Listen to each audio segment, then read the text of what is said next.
आप सभी को करवा चौथ की बहुत बहुत शुभकामनाएं। वैसे तो यह वीडियो आप लोगों को करवा चौथ के बाद मिलेगा, लेकिन मेरी तरफ से फिर भी आप सभी को हैप्पी करवा चौथ। और तो मैं आज यहाँ पे शेयर करूँगी आपके साथ कि मैं करवा चौथ की पूजा कैसे करती हूँ। बस वही अपना तरीका मैं आप लोगों के साथ शेयर कर रही हूँ। तो सबसे पहले मैंने अपने जो करवे हैं उनको धुल के अच्छे से साफ़ कर लिया था। उसके बाद हमारे इस तरीके से पीठा बना के ऐसे करवे को रंग देते हैं, पूरा कलर कर देते हैं। चावल का पीठा होता है, चावल भिगो देते हैं, उसके बाद उसको पीस लिया और उसमें थोड़ी सी हल्दी ऐड करके सारे अपने करवों पे लगा देते हैं। उसके बाद आप जैसा भी डिज़ाइन उस पर कलर से या जिस चीज़ से बनाना चाहें आप उसको अच्छे से बना सकते हैं। और उसके बाद मैंने यहाँ पे चौकी तैयार कर ली थी। यहाँ पे जो हमें अपनी माता रानी को बिठाना है, करवा चौथ माता को, तो उसके लिए मैंने पटा वगैरह लगा दिया। और ये जो पीठा होता है उसी से हमारे यहाँ ये गोल गोल ऐसे डिज़ाइन बनाई जाती है। 7-5 या आप जितने लोग हों उस हिसाब से आप बना लीजिए, वरना अकेले हैं तो आप 7-5 तो बनानी ही हैं। तो वो मैंने बना दिए थे, इसलिए क्योंकि सूखने में उसको थोड़ा टाइम लगता है। अगर गीला रहेगा तो हम जब करवा वगैरह रखेंगे तो वो ख़राब हो जाएगा, इस वजह से। और उसके बाद मैं आ गई किचन में। तो किचन में मेरे यहाँ करवे में डालने के लिए पूड़ी पुआ वगैरह बनता है, तो वो सारा मैं यहाँ पे रेडी कर रही हूँ। और इसी के साथ में हमारे यहाँ बनते हैं चावल के फरे, जिससे जब हमारी पूजा होती है तो इसमें फरा की ज़रूरत पड़ती है। तो वही मैं बना रही हूँ यहाँ पे। तो बिल्कुल सिंपल सा चावल का आटा लेके उसको थोड़ा सा टाइट गूँथ लिया था। उसके बाद में फ़ैन में थोड़ा सा आधा स्पून मैंने ऑयल ऐड किया है और उसी में डाल दिए मैंने ये फरे। उसको थोड़ा सा उलट पुलट के हल्का सा भूनना है। और जिस तरीके से देखिए मैंने भुना है इसी तरीके से। और इसमें थोड़ा सा ऐड करेंगे हम पानी, आधे गिलास के करीब मैंने पानी डाला है। और जब ये उबलने लगेगा फिर हम इसमें फरे डाल देंगे और इसको ढक के और थोड़ी देर तक पकाएंगे, जब तक हमारा पानी भी अब्जॉर्ब, सारे फरे अब्जॉर्ब कर लेगा और फरे पक जाए, इतनी देर तक हमको पकाना है। और फिर उसके बाद मैं वो चली गई रेडी होने के लिए, और काफ़ी टाइम हो रहा था और मेरी तबीयत भी थोड़ी ठीक नहीं है, इस वजह से मैं रेडी हुई जल्दी जल्दी से, क्योंकि टाइम हो रहा था, पूजा का टाइम हो रहा था। और उसके बाद रेडी होके मैं आ गई पूजा रूम में। और मैंने यहाँ पे कलश के लिए चौक बनाई और उस पर मैंने अपना कलश रख दिया है। और अब मैं वही कलश की तैयारी करूँगी और मैंने गौरा माता को रख दिया है। उसके बाद में अब मैं यहाँ पे अपने करवे भर लूँगी। जैसा कि आपके यहाँ जो करवे में भरा जाता है उस तरीके से भर लीजिए। मेरे यहाँ तो करवे में चूरा, बताशा, मिठाई और पूड़ी पुआ यही रखा जाता है। तो मैंने दोनों करवे में, अपने करवे में, और एक करवा होता है गौरा माता का करवा, तो मैंने उसमें दोनों करवों में मैंने यही भर दिया है। उसके बाद मैंने सीख लगा दी। सीख लगाने के बाद जो हमारी करवे की कटोरी होती है उसको ढक के उसके ऊपर हम भरेंगे नए चावल। नए चावल की बहुत ज़रूरत होती है हमारे। नए चावल का ही जो आटा होता है उससे फरे बनते हैं। नए चावल इसके ऊपर भरे जाते हैं। नए चावल का ही पीठा बना के हम करवे पे लगाते हैं। तो सारा कुछ नए चावल से होता है यहाँ पे। तो मैंने इस तरीके से करवा भर दिया। उसके बाद मैंने करवे को अपनी फूल माला वगैरह पहना दी थी।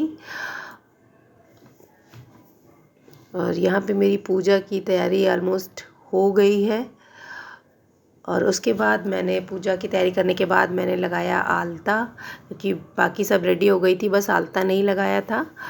और लगाने के बाद मैंने फिर माता रानी को वहाँ पे बैठा दिया है, उनको चुन्नी उड़ा दी है।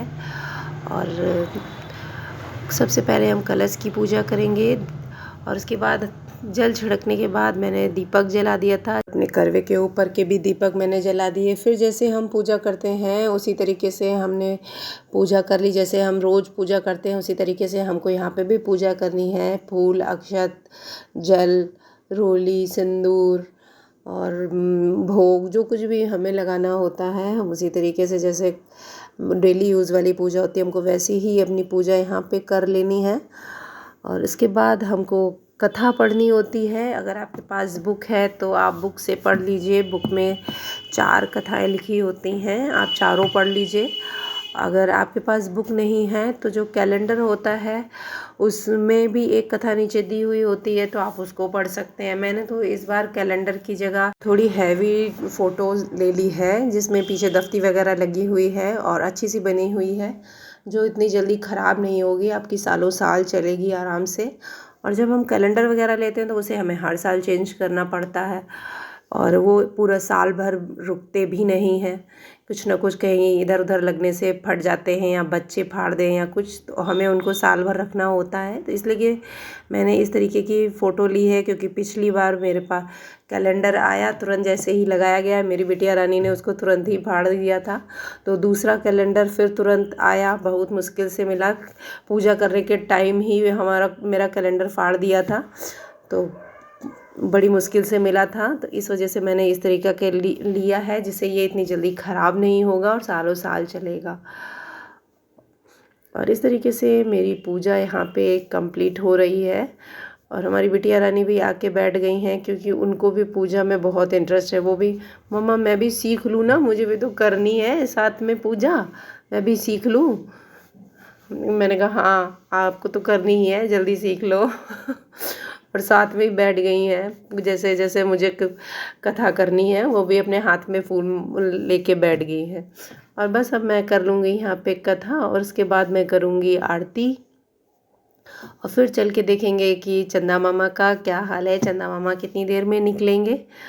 और मैंने यहाँ पे कथा अपनी कंप्लीट कर ली और अब कर रही हूँ मैं आरती। और आरती करने के बाद मैं आ गई थी 8:20 के करीब छत पे, क्योंकि 8:05 पे चंद्रमा निकलने का टाइम था, लेकिन 8:20 पर भी चंदा मामा नहीं आए थे। और थोड़ी देर वेट करने के बाद, 15-20 मिनट वेट करने के बाद चंदा मामा आए। फिर मैंने यहाँ पे की उनकी पूजा और बस वैसी ही पूजा जैसे हमने नीचे की थी पूजा, जैसे फूल अक्षत और जल यही सब कुछ अर्पण कर दिया चंदा मामा को और अपने सुहाग की लंबी उम्र की प्रार्थना की कि चंदा मामा जैसे इस बार मैंने पूजा की, अच्छे से हर साल मैं आपकी पूजा करूं और मेरे जीवन में यह दिन बार बार आए और मैं सदा सुहागन रहूं, जब तक जीऊँ तब तक सुहागन रहूं। आशा करके मैंने अपनी पूजा कंप्लीट की और साथ में ही फिर उसके बाद मेरी देवरानी थी, देवरानी ने भी अपनी पूजा की।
चाँद की पूजा करने के बाद हमारे यहाँ पे ऐसे लट धोई जाती है, दिए 7-5 बार दिया इस तरीके से उतारा जाता है। तो यहाँ पे मैंने ले ली थी अंगूठी और जो फरे मैंने बनाए थे चावल के आटे के, वो फरे हाथ में पकड़े जाते हैं बाएं हाथ में और लट अपनी धुली जाती है। उसके बाद में वो फरा जो होता है उसको हमें पीछे की तरफ फेंक देना होता है और अंगूठी अपनी पहन लेनी होती। कहते हैं कि जो दीपावली के दिन जैसे जो कार्ड वगैरह खेलते हैं, तो अगर उनको ये फरा मिल जाता है तो वो मतलब जीतते हैं। इस वजह से जो पहले गांव वगैरह में होता था तो फरे लोग ढूंढते थे, उनको मिल जाते थे, तो वो कहते थे कि मतलब एक टोटका टाइप का, तो जीत मिलती थी उससे।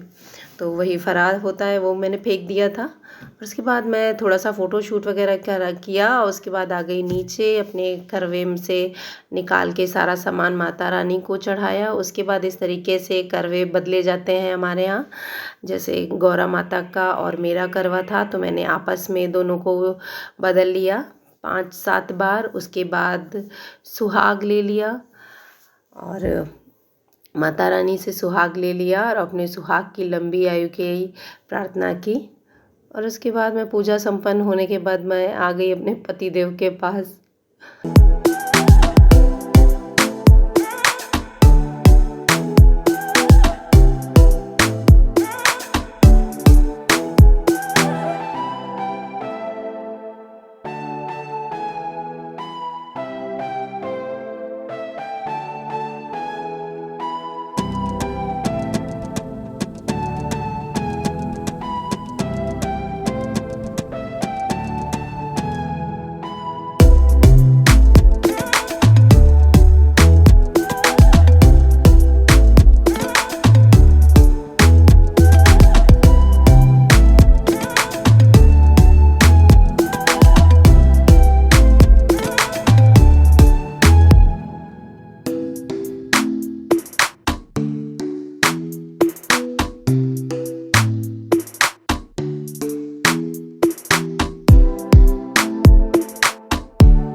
इस बार मेरी तबीयत बिल्कुल भी ठीक नहीं है। जुकाम, बुखार और खांसी बहुत ज़्यादा है और गले में इतना ज़्यादा दर्द था। पूरा दिन कुछ ना खाने के कारण जैसे गले से नीचे कुछ जा ही नहीं रहा था, उतर ही नहीं रहा था। पानी पीने के बाद तो ऐसा लगता है कि और 2-3 ग्लास और एक साथ भी ही लें पानी।